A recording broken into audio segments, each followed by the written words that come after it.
I ended up spending $30,000.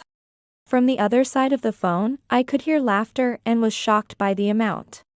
A 18-year-old Alyssa splurging $30,000 at a hotel? How on earth could she spend so much money? $30,000, how did you pay? Are you going to pay later? With a trembling voice, I asked that. Then, Alyssa from the other side of the phone responded eagerly, that's the thing. Your black card. It was lying in the room, so I took it. Alyssa spoke as if boasting. However, hearing about the black card, my mind was in turmoil. Huh? But I don't have a card? Could it be the one that was in my desk? If that's the case, it's long gone. Hearing my reaction seemed to have stopped Alyssa's breath for a moment. Then, with a sigh, Alyssa exclaimed. What? My name is Susan Holmes. I'm a 50-year-old career woman. I work in the sales department of an advertising agency.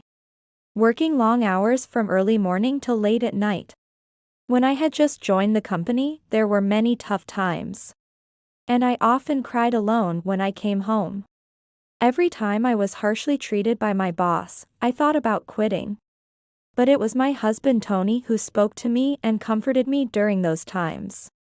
Tony was part of the HR department at the same company. Though he was off the fast track, HR was crucial. Not only handling hiring but also dealing with employees like me who were physically and mentally exhausted from work, suggesting leaves of absence. And protecting each employee was a vital role he played. Whenever I went to HR to consult, Tony would encourage me, saying, "You're doing well." After several consultations with Tony, I regained my energy and felt motivated again. The more I talked with Tony, the more I found him attractive as a man. Being 3 years older and a kind, gentle man, just talking with Tony was comforting. One day, when I invited Tony to dinner, he was surprised at first. But his face soon brightened, and he gladly said, "I'd love to." I was thrilled when he said that. After several dinners with Tony, we started going out on dates on holidays. And Tony proposed a relationship. In my mid-20s, a prime age, I readily accepted a relationship with Tony. There were almost no barriers between me and Tony, and our relationship progressed smoothly. A few years later, as I approached my late 20s, I started thinking about marrying Tony. When I confessed my feelings to Tony, he looked very awkward and hesitated, actually. I was married once when I was younger. My ex and I had different values, so we split up. And, I have a child. I was, of course, very surprised by Tony's confession. I see. It was surprising that he had been married before, but having a child was the biggest shock. Tony must have been hesitant to talk about marriage before, thinking I would be surprised. You wouldn't want someone with a child, would you? Tony asked timidly, to which I shook my head vigorously. Not at all. I'm actually happy that the family is growing. I always liked children and wanted to have children if I married. It was just happening sooner than planned, so while I was surprised, it hardly bothered me if it meant I could marry Tony. Susan. Thank you. Let's get married. Tony cried tears of joy, and our marriage was decided. She's a quiet kid. She might be shy at first, but I think Alyssa will like you, Susan. When it came to marriage, the first thing was to meet Tony's child. Tony's child, named Alyssa, was an 8-year-old elementary school second grader. At an age when self-awareness is quite developed, I was nervous at first. But when I went to Tony's house and met Alyssa, seeing her gentle face resembling Tony's and her somewhat anxious expression, I felt a strong protective urge. Hello, Alyssa. My name is Susan. I look forward to spending a lot of time with you. I greeted her carefully, lowering my stance to match Alyssa's eye level, trying not to scare her. Nice to meet you. Though her voice was small, it seemed Alyssa was trying to accept me, and I was relieved. Alyssa, Susan is going to be your mom, so you can depend on her a lot. But don't make it too hard for her. With her father's words, Alyssa looked back and forth between Tony and me and nodded slightly. Then she soon returned to her room, and that was the end of our greeting. She seems like a good kid. I'm relieved. She seemed nervous, but you greeted her well, so that helped. Tony smiled warmly and stroked my head. Tony's kindness had saved me many times. I looked forward to slowly building a relationship with Alyssa. The future looked very bright. After marrying Tony, my job became busier. It was tough working from morning till night, but my salary increased significantly. And I could support the family on my income alone. Seeing this, Tony seemed determined and said, I want to quit my job and focus on home. What? It was sudden, so I was surprised. But Tony's decision seemed firm, nodding strongly as if saying, it's okay. I was quite conflicted, but indeed, if Tony could handle all the household responsibilities, I thought it would be easier for me. Tony is good at cooking and has said he likes doing household chores. As I thought about it, my parents came to mind. They are quite wealthy. And I have a considerable inheritance. So, it could be said that we were in a position to manage even if Tony quit his job. With that, I decided to respect Tony's wish. Thinking this, I agreed, all right. Tony quit his job and became a full-time homemaker. My colleagues were very surprised but congratulated us. We held a farewell party for Tony, and everyone celebrated his new phase. Probably the most shocked was Alyssa. From her point of view, she must have seen her father as a capable working dad. So I was worried about what she would think of Tony becoming a homemaker. Susan, did Dad quit his job? Just as I feared, Alyssa asked me this. Yes. Dad is very good at cooking. So while I work, he will take care of making meals. I said this in a gentle tone to avoid making Alyssa anxious. However, I saw her expression turn stern. Why? Is it because of you, Susan? It's your fault Dad can't work anymore, isn't it? Her tone was surprisingly harsh for an 8-year-old. I was shocked as the usually quiet Alyssa raised her voice. No, that's not it. Dad decided this on his own. So there's no need to worry so. No. It's definitely your fault. Impossible. The worst. Alyssa stormed off to her room in anger. I stood there dumbfounded, thinking about Alyssa's sudden change. That was when Alyssa began to make my life difficult. I hate the food you make, Susan. It's bound to be awful. Dad's is better. One day, while Tony was away at a high school reunion and I was tired from work, I prepared the meal. However, Alyssa didn't even try my food, simply declaring it bad. No, that's not true. I've been cooking normally until now, haven't I? Lies. You're definitely worse at cooking compared to Dad. I'm not eating today. That's not right.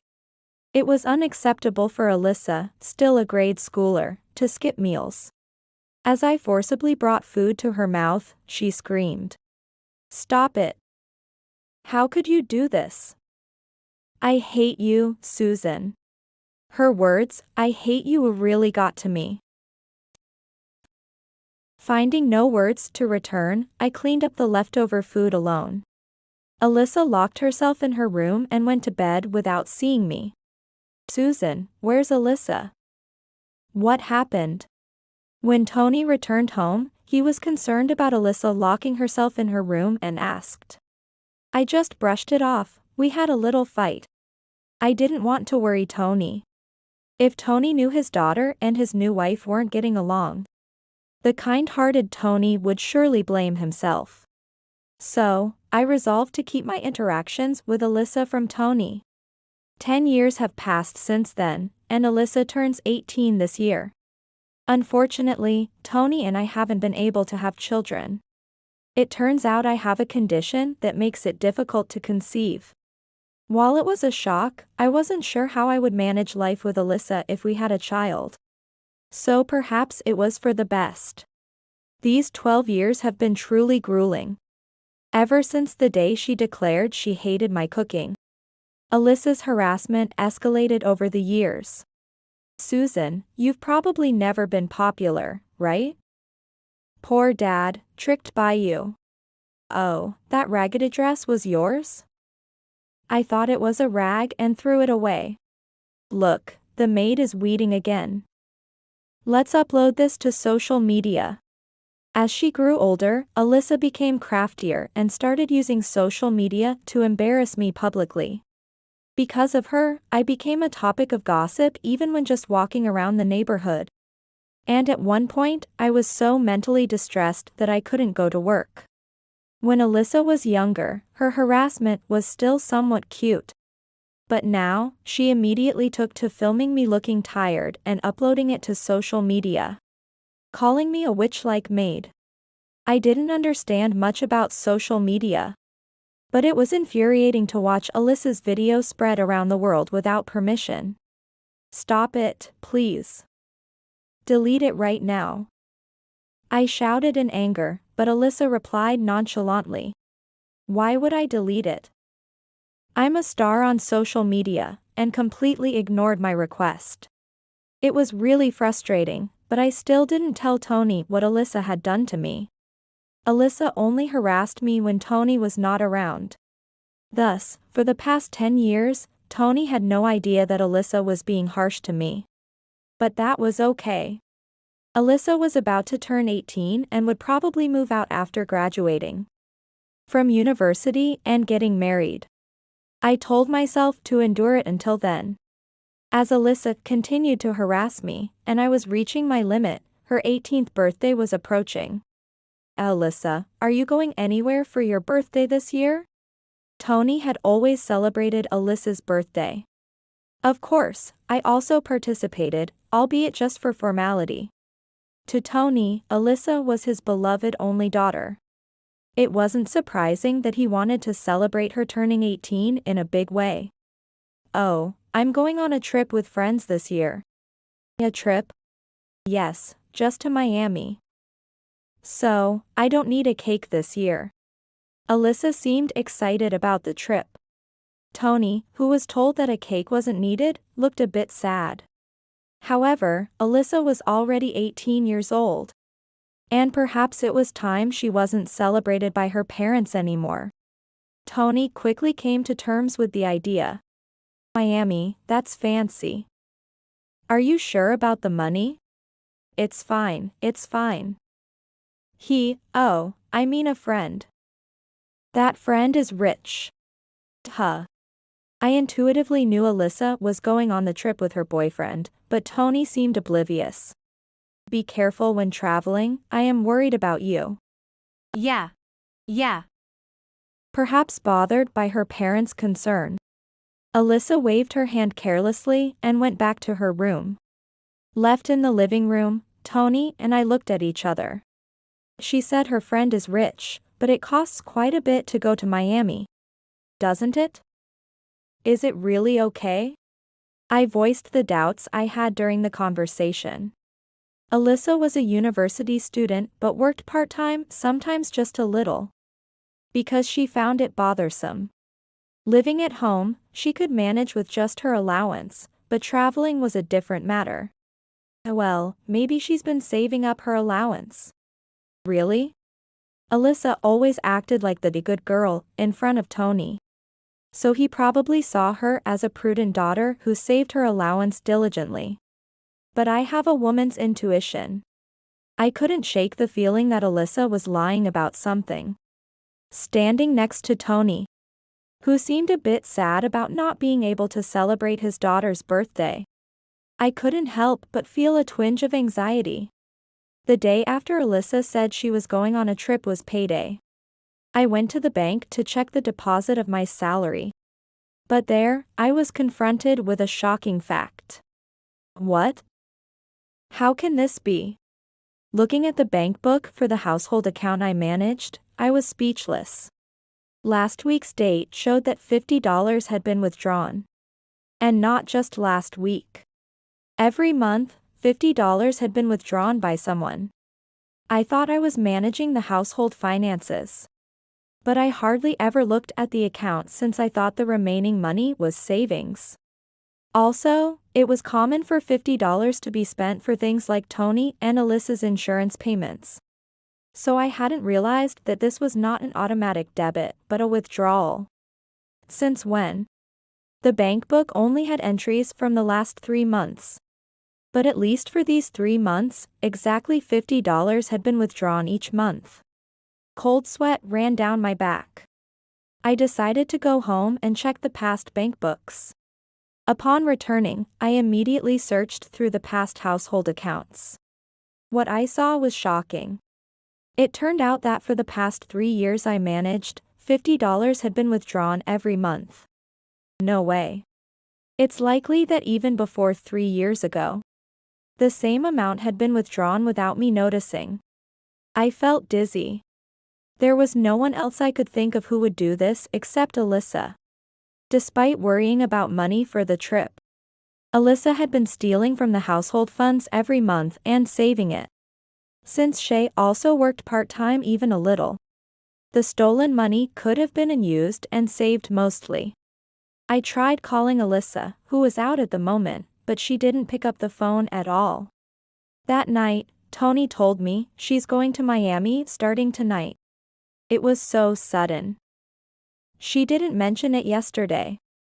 And I learned for the first time that Alyssa had already left for her trip. Even then, I couldn't bring myself to tell Tony what Alyssa had done. There was no definitive proof that Alyssa had taken the money. From Tony's perspective, Alyssa, being the good girl, wouldn't be expected to steal money. Suggesting that Alyssa was the culprit would not sit well with Tony. But that money was important to us. To prevent further theft, should I tell him or not? I asked myself a lot of times and was frustrated, but in the end, I was too much of a coward to tell Tony about Alyssa. A week passed, and I thought Alyssa might be returning home soon, when suddenly, my phone rang. It was Alyssa. Thinking it must be something, I answered the phone. Hello, Alyssa? What's up? Alyssa should be coming back from Miami around now. I wondered if she called because she was lonely. And I chuckled at the thought, though I didn't really believe it. There's no way Alyssa would feel lonely about me. Then, what could this call really be about? Hello, Susan? At some point, Alyssa had started calling me by my first name, Susan. Of course, in front of Tony, she calls me Mom. But she has been calling me Susan but not Mom in the absence of Tony. Yes, it's me. What is it? When I talked to Alyssa, my body and voice stiffened naturally. It was because of the many unpleasant memories that had accumulated over the years with Alyssa. I'm coming back tomorrow, but the hotel is just amazing. It's so great that I don't want to leave. I finally understood Alyssa's intent in boasting like that.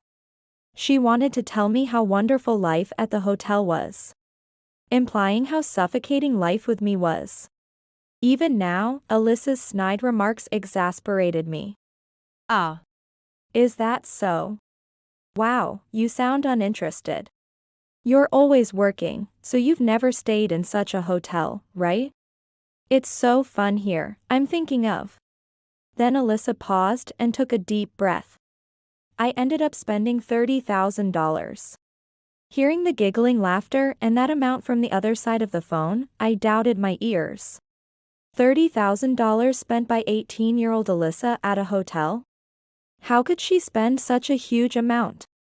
$30,000? How did you pay? Are you going to pay later? With a trembling voice, I asked. Then, Alyssa on the other end almost eagerly replied, well, about that. Your black card. I found it in the room, so I took it. Alyssa said this with a tone that almost seemed boastful. But hearing about the black card, my mind was in turmoil. I don't have such a card though? The card? Could it be the one that was in my desk? If that's the case, it has been long since. Alyssa seemed to hold her breath in response to my reaction. Then, with a sigh, she raised her voice. What? Alyssa's foolish voice, which I had never heard before, echoed loudly over the phone. Hey, it's under the name Susan Holmes. How can you say you don't have it? It's such an obvious lie. Perhaps Alyssa thought I was mocking her, as she probably looked at the black card in her hand and said that. You have the card now, right? Look at its expiration date carefully. The expiration date? What? There was a moment of silence. And I could tell Alyssa was looking at the expiration date on the card in her hand. Alyssa read the expiration date with a trembling voice. I finally understood what Alyssa had done. Were you planning to pay for the hotel with that expired card? After my question, silence flowed for a while. It was an affirmation. I thought it would work normally. Why would you leave such a card in the room? I can't pay $30,000. Realizing the gravity of the situation, Alyssa barked over the phone. From the side, a man's voice could be heard. Alyssa, are you still on the phone? Let's have a drink in the lounge. Are you traveling with a man? Is he your boyfriend, Alyssa? Shut up. It's none of your business, Susan. I met him through an app, and it's only the second time we've met. So what? Alyssa's shouting was so shrill that I had to pull the phone away from my ear a bit. At that moment, Tony, who had just finished his bath, came over. Seeing me pressing the phone to my ear with a serious expression, he peeked over and asked, "What's going on?" I decided then and there and turned on the speakerphone. This situation was too terrible.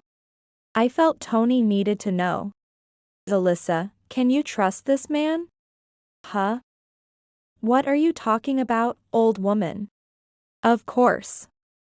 Are you complaining about my love life now? Alyssa, now burdened with a debt of $30,000, answered hysterically even as the conversation turned to the man she was with. I couldn't believe that Alyssa and the man who had spent $30,000 in just a week's stay had any sense of decency. Listen, I'm not complaining. But could this man be deceiving you? Maybe he brought you on a trip to splurge and plans to run away when it's time to pay. Wah. I could tell Alyssa gasped. Then, in the next moment, a man's voice came from the other side of the phone. Guess it's out now. The man spoke in a low voice, and Alyssa stuttered, It seemed I was right. Alyssa had been deceived by the man into going on the trip, where they spent a lot of money together. The man planned to not pay and just escape, having only been with Alyssa temporarily. So what Susan said is true. Despite everything, Alyssa wanted to believe in the man and spoke in a pleading tone. Yeah. Really? You're so foolish. Going on a trip with a man you just met once. The man's laughter sounded inappropriately cheerful and eerie. Alyssa must be turning pale on the other side of the phone. But you kept calling me cute the last time we met. We had such a great vibe. And I thought you were the one. As Alyssa, unable to accept reality, spoke of her memories with the man, his laughter abruptly stopped. What? I could say that to anyone, it was all lies. Where do you see yourself as cute? I just thought you'd make a good mark. Idiot.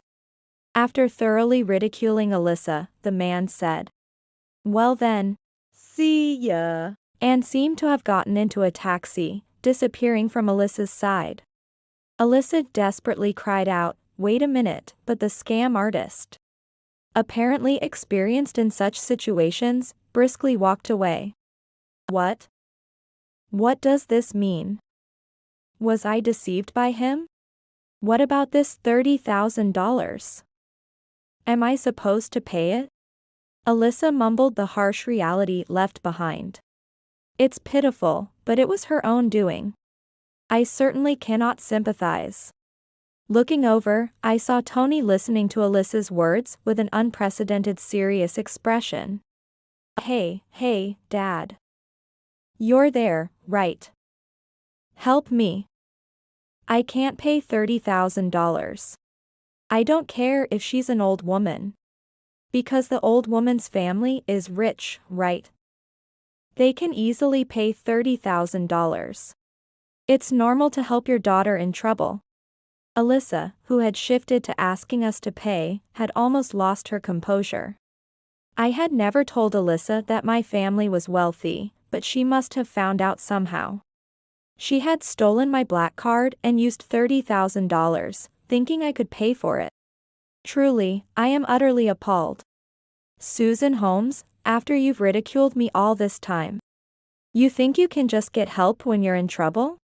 You were stealing from the house money too, right? I know. You were stealing $50 every month. That's. Being exposed for her misdeeds in front of Tony, Alyssa seemed very flustered. Glancing at Tony, he showed no sign of surprise. He seemed to accept what I was saying calmly. Aren't you surprised? Curious, I asked, and Tony slowly nodded. Actually, I've been suspecting for a while that Alyssa might be doing something to you, Susan. But I was too scared to ask myself. In fact, I had just decided today to talk to you about it with Alyssa. But it was too late. Forgive my cowardice. Tony grimaced apologetically. Tony, too, was struggling in his way. In the complex environment of a remarriage with a daughter, he was trying to figure out what was the right thing to do. I can't blame Tony. It's also my fault for not being honest. It's okay. It's okay. I comforted Tony, who was feeling guilty and hunched over. Tony is not to blame. The worst one is Alyssa on the other end of the phone, who spent $30,000 at once and is trying to push the payment onto her parents. Hey, stop chatting over there. $50 isn't even a significant amount. You're just a work-obsessed old woman anyway. You only think of me as annoying and in the way, right? If I'm not around, it's better for you to be with Dad, isn't it? I've never acknowledged you as a mother anyway. And about the $30,000. Just pay it already. Alyssa brazenly continued to insist that I pay for the hotel expenses.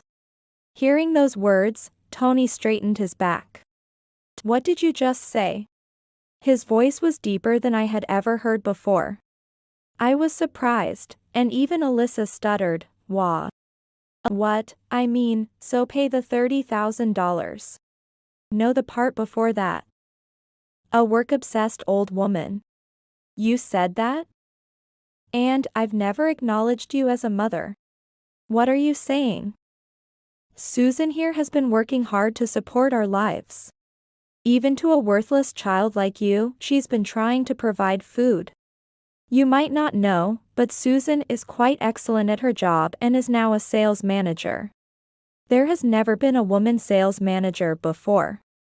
She's worked that hard, thinking of you as her own daughter, even though you've harassed her. And yet, you repay kindness with ingratitude. Listen well. We are definitely not paying the $30,000 you used. You will pay it yourself. Get a loan or whatever and pay it. You're 18 years old, not a minor. We have no obligation to pay. So try working part-time or whatever more, work hard, and earn it. Then you might understand Susan's greatness. Got it. Seeing the normally gentle Tony suddenly speak his mind so sharply, tears I had been holding back began to flow. Alyssa, why me? Am I not an important daughter to Dad? Alyssa's trembling voice, mixed with tears, could be heard from the speaker. Still, Tony's feelings seemed unchanged. Tony, you are important, that's why I'm saying this. Go learn about society properly. At Tony's stern words, Alyssa finally cried out. Eee! Okay, I got it. I won't rely on you anymore, and hung up the phone. I looked at Tony and sighed. Then, I hugged his back and said, thank you, as earnestly as I could. No, I'm really sorry for making you suffer until now. From now on, we don't need to look after Alyssa anymore. We'll let her live on her own. She's an adult now. She should be okay. We'll make her earn her own money. So, Susan, from now on, just think about yourself. Moved by Tony's kind words, I couldn't stop my tears from flowing. That night, we drank together and talked about going on a trip, just the two of us. Indulging as much as we could, and other bright future plans. Thinking about a future without Alyssa's interference made me very excited. Alyssa was unable to pay the $30,000 she had spent at the hotel. And ended up being reported to the police by the hotel. In the end, she had to borrow money to pay, but without the ability to pay. Alyssa couldn't borrow from any reputable financial institution. And eventually, Tony and I ended up lending her the money. We're lending it because we don't want to cause trouble for others. But in return, we're setting the interest much higher than the banks. Don't live here anymore. Work for yourself and pay it back little by little. Yes. Tony's measures might seem harsh, but considering what I had been through with Alyssa, I thought it was gracious that she could borrow money at all. Of course, she had been abandoned by that scamming man. The man was a habitual offender of romance scams. Charming women he met through apps and making them pay. And the police were keeping an eye on him. However, perhaps because he committed his crimes without leaving any evidence, the investigation was proving difficult. I hope he is caught soon. After being kicked out of the house, Alyssa rented a rundown apartment nearby. The wallpaper was peeling everywhere inside. And you could hear the voices of people in the next room. Since a lot of bugs enter the apartment, she screams daily while dealing with them. Having only a few experiences in part-time jobs, Alyssa failed many job interviews. And the one restaurant that finally hired her is always understaffed. So she is pulled into shifts from morning till night. For Alyssa, who had lived a good life at home until now, it's a bit harsh. But she deserves this kind of retribution. Because of the video Alyssa spread on SNS, there was a time when I couldn't even go outside. She should be glad just to be able to see the sunlight. Meanwhile, Tony and I are enjoying life alone in the house since Alyssa left. Recently, Tony seems to have developed a hobby for photography. And goes out to study photography between household chores. He started posting photos on SNS and has become popular, receiving requests for photo shoots. Given Tony's nature, he's sure to pursue his hobby seriously. It would be great if I could earn money with my hobby, he says with a twinkle in his eye. Making me think he's the best husband. I, too, am motivated not to be outdone by Tony and am working harder at my job. As a sales manager, I compete in securing new business and was selected as the MVP Employee of the Year. With the bonus I received, I invited Tony on a trip, and he smiled and said, "Thank you," with joy. It's been 10 years of enduring harassment from Alyssa, but from now on, Tony and I are committed to creating even happier memories together. With that vow in our hearts, we set off on our trip.